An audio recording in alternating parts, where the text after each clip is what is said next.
মায়া, আমি বিদেশে যাচ্ছি শুধু তোমার আর আমার পরিবারের ভালো ভবিষ্যতের জন্য। তুমি মা বাবার খেয়াল রেখো। আমি জানি রফিক, আমি তাড়াতাড়ি ফিরবো, তুমি সাবধানে থেকো।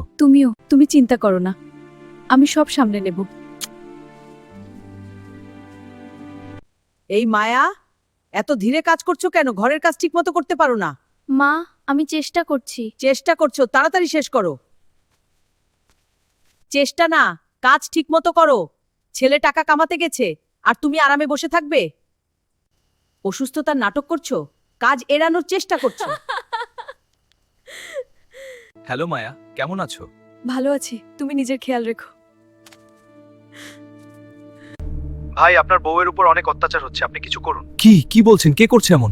আমি এখনই যাচ্ছি। এটা কি হচ্ছে? আমার বউয়ের এই অবস্থা কেন? আমরা তো শুধু শাসন করেছি। এটা শাসন না, এটা অত্যাচার।